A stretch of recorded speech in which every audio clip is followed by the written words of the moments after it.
세상과 다른 길을 가는 사람들, 세상과 다른 길을 가는 사람들이라는 제목으로 말씀 전하겠습니다. 인기 드라마를 보면 그 인기를 끌 수밖에 없는 공통적인 그 요인을 볼 수가 있는데, 그것은 극적인 반전의 상황들이 전개된다는 것입니다. 많은 드라마가 있는데도 불구하고 그 드라마 중에 많은 사람들이 그 드라마를 보고 그리고 그 다음 내용이 어떤 내용이 진행될까라는 그런 궁금증을 가지면서 기다리는 그러한 그 인기 있는 이 드라마를 보면 그 극적인 반전의 상황들이 그 드라마 속에 많이 녹아 있는 것을 볼 수가 있습니다. 죽기 일보 직전에 전혀 기대하지 못했던 이 주인공의 원수가 갑자기 돌변해서 주인공을 구해주는 그러한 내용들, 즉 시청자들이 전혀 예상하지 못했던 그러한 내용들이 이렇게 진행되는 것을 보고 거기에 눈을 떼지 못하는 그러한 모습들을 볼 수가 있다는 것이죠. 마찬가지로 오늘 본문 말씀에도 이러한 반전 드라마가 전개되고 있는 것을 볼 수가 있습니다. 13절의 말씀의 내용은 그 용이 교회와의 싸움을 위해서 두 짐승을 일으키고 또한 자신의 능력과 보좌와 큰 권세를 주어서 용의 싸움을 대행하도록 하였습니다. 이 싸움에서 용의 권세를 받은 짐승들이 성도와의 싸움에서 이기고 짐승의 우상에게 경배하지 않은 자들, 즉 하나님께로부터 인침을 받은 자들이 이 죽임을 당하고 또 사탄에게 속겠다는 표를 받지 않는 것 때문에 매매도 하지 못하게 되는, 그로 인해서 극심한 이 궁핍한 생활과 그 생명의 위협을 느끼는 그러한 삶을 살아갈 수밖에 없는 것을 살펴보았습니다. 이러한 13장 말씀의 내용만을 보면 사탄과 교회와의 전쟁에서 마치 사탄이 승리한 것처럼 보입니다. 하지만 이어지는 14장의 그 말씀을 보시면 반전 드라마가 일어나는 것을 볼 수가 있다는 것입니다.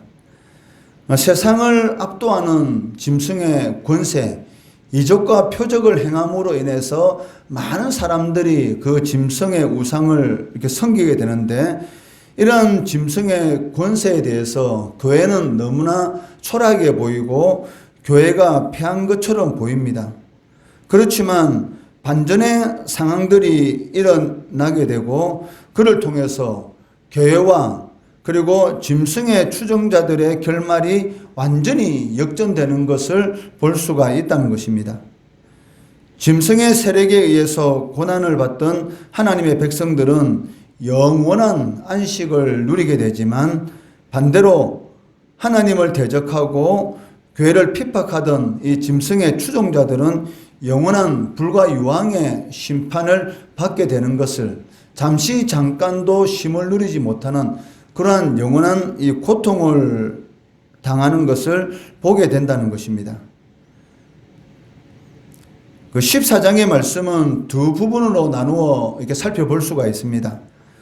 첫 번째는 1절로 5절의 말씀이고, 두 번째는 6절에서 20절의 말씀으로 나누어 살펴볼 수가 있습니다. 오늘 본문 그 1절에서 5절의 말씀은 짐승의 표를 받기를 거부한 성도들이 궁극적으로 승리하는 그런 모습을 보여주고 있습니다. 그리고 6절에서 20절의 말씀은 그 짐승의 표를 받고 잠깐은 기뻐하고 승리감에 도취해 있지만 결국은 영원한 이 비참한 그 결과를 보여주고 있다는 것입니다. 그것은 영원한 이 형벌의 심판이라는 것입니다. 1절 말씀해 보시면 어린 양과 14만 4천이 하늘의 시온산에 서 있습니다. 그리고 그들에게는 그 공통적인 그 특징을 가지고 있는데, 그들의 이마에는 어린 양의 이름과 아버지의 이름이 쓰여 있다라고 기록하고 있습니다. 이것은 그 14만 4천이 하나님의 소유다라는 그 사실을 확정하고 있다는 것입니다. 3절 말씀해 보시면 그들이 보좌 앞과 내 생물과 장로들 앞에서 새 노래를 부르니 땅에서 속량함을 받은 14만 4천 밖에는 능히 이 노래를 배울 자가 없더라라고 기록하고 있습니다. 14만 4천이다라는 이 숫자의 의미는 창세전에 생명책에 이름이 기록된 자들, 즉 구약과 신약에 구원받은 모든 성도들을 의미한다라고 말씀드렸습니다. 이들은 땅으로부터 구속함을 받은 자들이고 또한 하나님의 보좌 앞에서 구속의 기쁨을 새 노래로 부를 수 있는 그러한 특별한 권리를 가진 자들이라는 것입니다. 그것이 이 땅에서는 예배로 나타나고 있다는 것입니다. 물론 불완전한 그런 상황 가운데서 우리가 매주일마다 하나님 앞에서 나와서 예배드리고 찬양으로 하나님께 영광 돌리는 이러한 모습이 앞으로 완전히 구원이 성취될 그때 하나님의 보좌 앞에서 구속의 기쁨을 새 노래로 부르는 그러한 모습으로 나타나게 된다는 것이죠. 하나님 앞에 나와서 찬송으로 영광 돌리고 또 하나님 앞에 기도하고 하나님 앞에 예배를 드릴 수 있는 것은 아무나 할 수 있는 것이 아니라는 것입니다. 오직 창세전에 하나님의 생명책에 이름이 기록된 자들, 즉 그리스도를 오직 주로 그리고 하나님의 아들로서 고백할 수 있는 자들, 그러한 자들만이 하나님 앞에 나와서 예배로서 영광을 돌릴 수가 있다는 것이고, 그리고 궁극적으로는 하나님의 보좌 앞에서 구속의 기쁨을 새 노래로 부를 수 있다는 것입니다. 이어지는 4절 말씀에서는 14만 4천, 즉 구원받은 모든 하나님의 백성들의 그 특징을 보여주고 있습니다.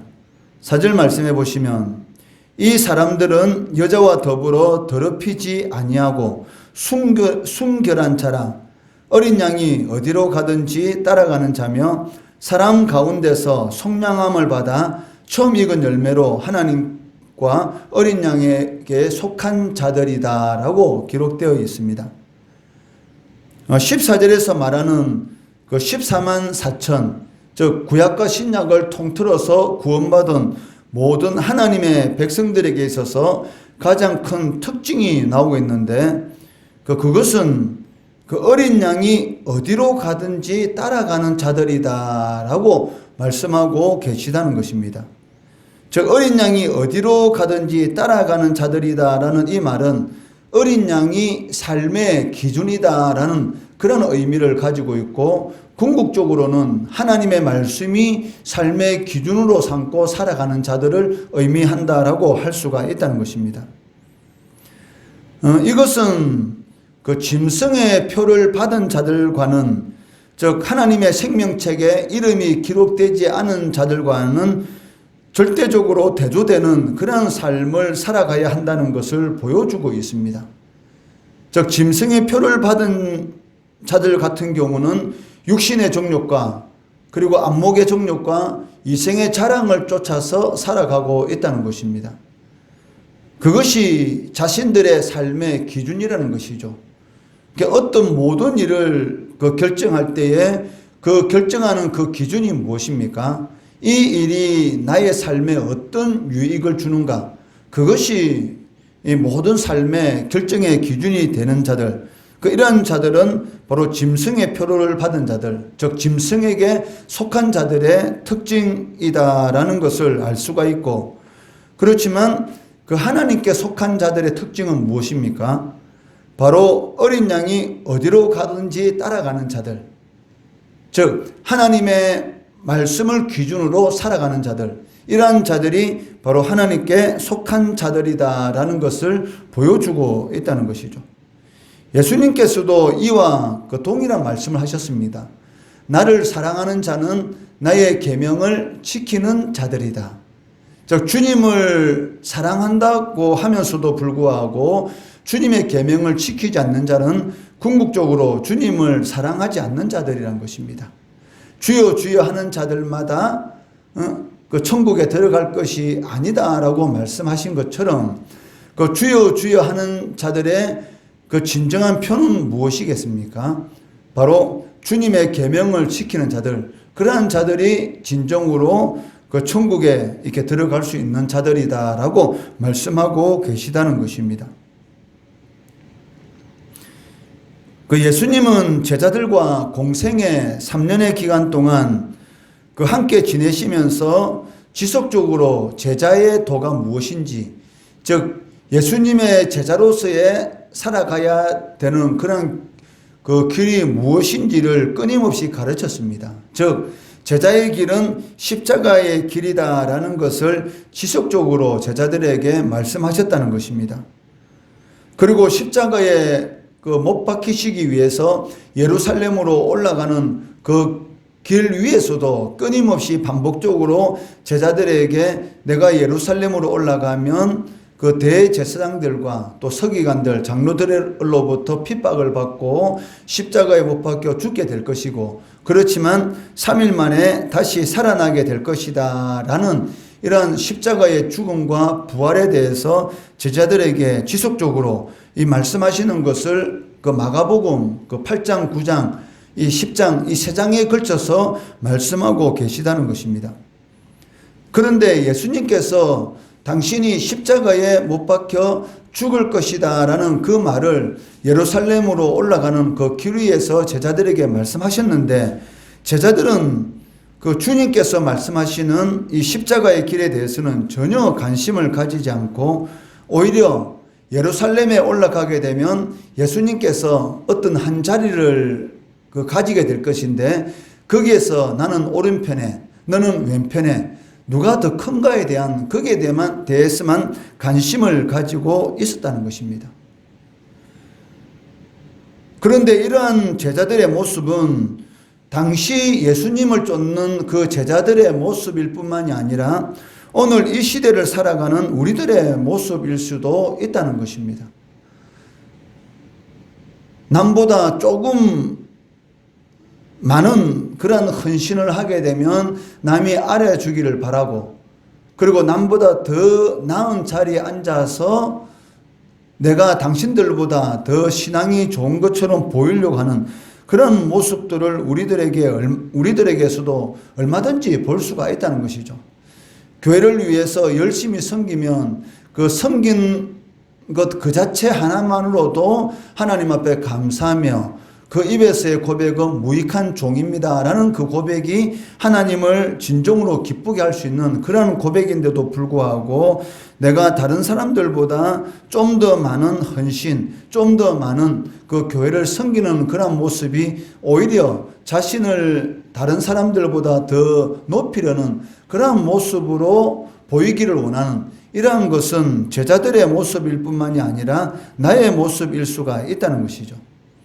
주님을 따른다고 하면서도 십자가의 길이 아닌 영광의 길만을 생각하고 있는 것은 아닌지, 주님의 따르는 길에서는 이 고난은 필연적이다라고 주님께서 말씀하셨는데도 불구하고 고난보다는 자신의 행복만을 추구하는 그런 삶만을 생각하고 있는 것은 아닌지, 잠시 잠깐의 이 즐거움을 위해서 영원한 복락의 기쁨을 놓치는 그러한 삶을 살아가고 있는 것은 아닌지 우리 자신을 돌아볼 필요가 있다는 것입니다.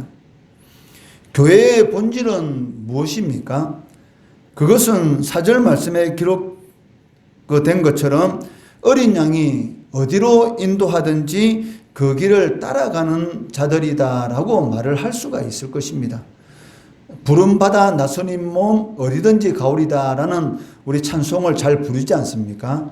그렇지만 실질적으로 주님께서 어떠한 일에 부르시면 주님 잠시만 기다려달라고, 내 할 일 하고 가겠다고 라는 그러한 이 모습을 보일 때가 얼마든지 있다는 것을 우리는 너무나 잘 알고 있다는 것이죠. 내 생각과 일치하면 그 일에 대해서는 즐거운 마음으로 하지만 내 생각하고 다르면은 그 일하고는 나하고는 전혀 상관이 없는 것처럼 여기고 우리가 신앙생활 할 때가 얼마든지 있다는 것입니다. 그렇지만 오늘 본문에서 말씀하시는 것처럼 그 새 노래로 하나님께 영광을 돌릴 수 있는 그러한 자들, 새 노래를 부를 수 있는 특별한 권리를 가진 자들, 구속의 기쁨을 통해서 하나님께 영광을 돌릴 수 있는 자들, 그러한 자들이 어떤 자들입니까? 어린 양이 어디로 가시든지 그 길을 따라가는 자들, 바로 그러한 자들이 이러한 특별한 권리를 누릴 수가 있다는 것입니다.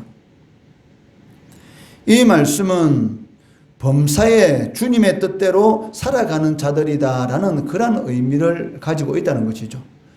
그리스도 예수 안에서 우리들을 향한 하나님의 뜻이 무엇이라고 데살로니가서에서는 기록하고 있습니까? 바로 항상 기뻐하고 그리고 쉬지 않고 기도하고 범사에 감사하는 것. 삶 가운데 항상 기뻐할 수 없습니다.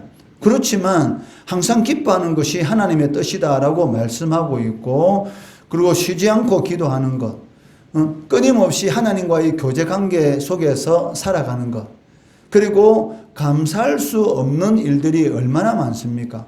그렇다 할지라도 모든 일에 대해서 내가 생각하는 대로 일이 진행되든지 아니면 정반대로 그 일들이 이 고난의 길이든지 그 일과는 전혀 상관없이 모든 일을 합력하여 선을 이루신다라는 그런 믿음을 가지고 범사에 감사할 수 있는 것, 이것이 바로 하나님의 뜻이다라고 말씀하셨기 때문에 우리들은 삶 가운데 어떤 일이 있다 할지라도 항상 기뻐하려고 노력해야 되는 것이고, 그리고 모든 일에 감사하려고 힘써야 한다는 것입니다. 그리고 이러한 일들을 가능하게 하는 것이 무엇입니까? 바로 쉬지 않고 기도하는 것. 끊임없이 기도할 때에 이러한 일들이 가능하다는 것입니다.